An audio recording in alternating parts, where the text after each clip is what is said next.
there's just one thing you take away from this video, even if you click off in the next 10 seconds, just remember this quote, remember this message from Epictetus.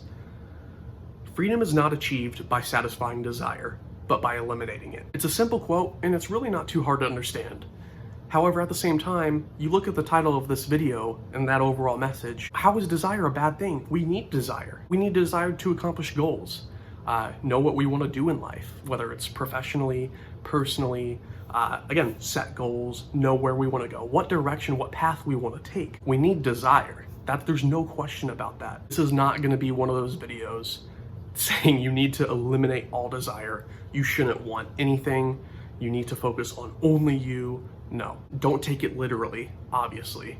Anything with philosophy, you never want to take it literally. You want to think big picture. You want to think general idea, especially with ancient Greece philosophers. The book I'm going to be discussing about, not in detail, obviously just this very specific message today, is by Epictetus. It is from his Discourses and Selected Writings. This book has changed my mind, changed my life, and I've changed my approach to everything ever since I started reading philosophy, and specifically Stoicism. However, the main goal of this video that I'm really trying to get across, and the only reason I'm really trying to get it across to you, is because it's helped me so much. It has helped me figure out my path, it's helped me stay on my path, but also it's something I still struggle with. And I use this message and this philosophy as much as I can, especially when I, go through the hardships in life, go through those hiccups in life. And I have some examples to give as well that I think you can relate to. So I first want to start with this. If someone went up to you and asked, what is freedom to you? What would you answer? I'm sure it's something along the lines of being able to do whatever we want, or get whatever we want, or go wherever we want, able to just get and accomplish anything you could possibly want to and have no restrictions. That's probably the most popular idea of what freedom is to the general public, I would believe. I know for sure, for me, I would definitely be in that group as well before I read this book. That idea of freedom, Epictetus says absolutely that is not freedom. If anything, it's the furthest thing from it. And the reason is, those ideas are reliant entirely on externals. And if we cannot control that, we cannot deem it as true freedom. True freedom is when you achieve the ability and ultimate luxury of not having any desire and instead be fully satisfied with ourselves and life by acknowledging there is no desire for externals. So, in the most simple sense, freedom is knowing that you have everything you could possibly need and can't come up with a desire remaining. Again, it sounds extreme, but you really need to look at the overall message here. Which brings us back to the original quote. Freedom is not achieved by satisfying desire, but by eliminating it. So to make it a little bit easier to understand, I'm going to give you some real life examples that I've been dealing with recently and stuff I still struggle with on a daily basis. I'm talking literally last week. So, for example, even with YouTube, I like to upload at least once every other week. It's been 20 days since, well, even 20 plus days now since before I'm uploading this video right now. That's not good. I want to improve on that. But the past few weeks, I've just been stuck in this loop of, oh, well, I want to make a video, but I also want to do my other hobbies like reading and writing. Oh, but I want to focus on, work things. I have a lot going on at work. So then what do? I do nothing. I let it completely debilitate me. I let it just get me down. I find myself disappointed in myself because not only do I want to do so much, I have the desire to do so much and get so much done that I don't do any of it because I get so overwhelmed and nothing gets completed. Another example is obsessing over job status, social status, always going for promotions, how to, exhaust yourself so much at work to seek approval, which leads me to money. People focus solely on money. How can they achieve more money? How can they be more financially free? And then overall, just having nice things. Obviously, we want to have nice material things. And it gets to the point where there's almost too much focus on it. And again, all of these things that I'm listing off are things that I have dealt with recently. Even after reading these books, even after practicing a more stoic mindset, I still struggle with this stuff all the time. I'm not perfect. It's definitely a practice, but I find myself constantly, being stressed and worried over these material things where if I did accomplish them, if I did have them, originally I thought, oh, I'll be happy, I'll be, free.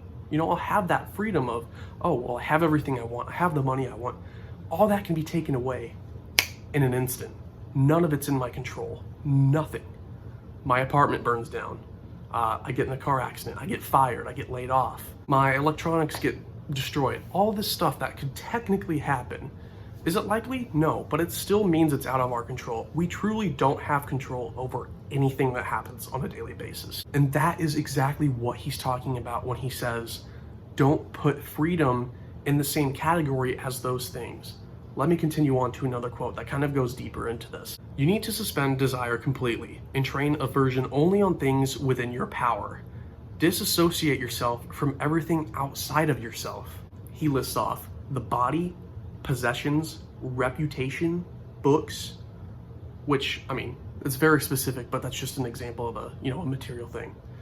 Applause and admiration, and social status. So kind of everything I went over with my real life examples. Because preference for any of them immediately makes you a slave to them, a subordinate, and prone to disappointment. You're either going to be incredibly disappointed, incredibly depressed if you don't accomplish or achieve these things or gather these things, or you'll be overexcited. You're going to be too happy for all the wrong reasons. It's kind of like when you go to the casino and you make a gamble. You put $100 on black, right? And you lose. You're devastated. That's $100. So what do? You put down another 100 or maybe even 200 to get everything back plus a profit. And you put it on black again and you win. Well, now you're ecstatic. Not only did you get your $100 back, but you gained $100, and now you're like, oh my gosh, this is the best feeling ever. And they keep going, thus gambling addiction begins. This goes with the same things in life that we don't consider an addiction or really a problem in general, but it really is. And if your goals and aspirations and desires are focused on any of these 6 things, or maybe all of these 6 things, regardless, you're setting yourself up for incredible disappointment, incredible highs, incredible lows. These are all gambles and are never going to be promised. Even if you do everything perfectly, even if you're absolutely qualified for that job promotion, even if you're putting in hours of studying, even if you're reading all these philosophy books, none of it matters. Nothing, unless you actually work on yourself, work on your mindset, how you approach life, how you tackle everything on a day-by-day basis. It's not about what you tackle, it's more about what your approach is. Because if you don't have a healthy approach, a steady approach to what you're trying to accomplish, that is going to set you up for an inconsistent, disappointing, or very highly satisfying but shortly lived future. I'm trying to make this make sense as much as I can. I know it's a lot. But here's the main idea. We must control ourselves to not get too attracted to anything or event outside of our control. Giving anything that power sets up incredible highs and lows, like I mentioned, that can never be promised or in our control. It's a gamble on our well-being as a person. This goes with life as a whole. Put that effort, energy, passion, and emotion, desire as a whole towards self-improvement, your goals as a human being, and your mind, your mindset, and not something irrelevant like externals. And I'll be honest as well. Stoicism goes a little bit further than that. They don't want you to associate with a family. They don't want you to have a kid. They don't want you to have a wife. They don't want you to focus on that. You must be able to abandon those things. Those parts I don't agree with, obviously. I think there's obviously some balance to this. It's all about finding it. It's super important to catch yourself when you're focusing on the externals too much, or it's becoming debilitating. It's a constant battle. It's not an easy task, and I'm not even sure if I'll ever master it. It's one of those things in life, you can't just, I'm going to stop wanting things. I'm going to eliminate my desire for material things. I don't think that'll ever go away personally. I think there's always going to be that. It's just a matter of controlling it to the point where you're not debilitating yourself, or you're not destroying your mental health because you're setting out so much focus and effort and passion into obtaining things that you have no control over. One of the most main big core ideas behind Stoicism is focusing on what is in your control, and that is yourself. That's your mind. That is your emotions, your impressions, how you react to things, how you approach life, how you treat people, and really just to accomplish being a well-rounded person that you're proud to be. If you find yourself focusing on my biggest goal is to, try to gain as much money as I can possibly gain, or get the nicest house that I can possibly live in, the nicest car, the best job, these types of things, it's natural to have that desire. And if anything, it's still good to have those goals, you know what I mean? But you have to remind yourself and catch yourself when it gets out of control. Is it okay to desire more money? Sure. Do the ancient Stoics think so? No, but I'm not an ancient Stoic. I live in the now. I live in modern day. And I feel like I found a pretty healthy balance to, yes, I want nice things. I want more money, naturally. I want to be healthy. I want these things that are out of my control. But at the end of the day, I have accepted that they are not in my control. And that's the biggest idea here.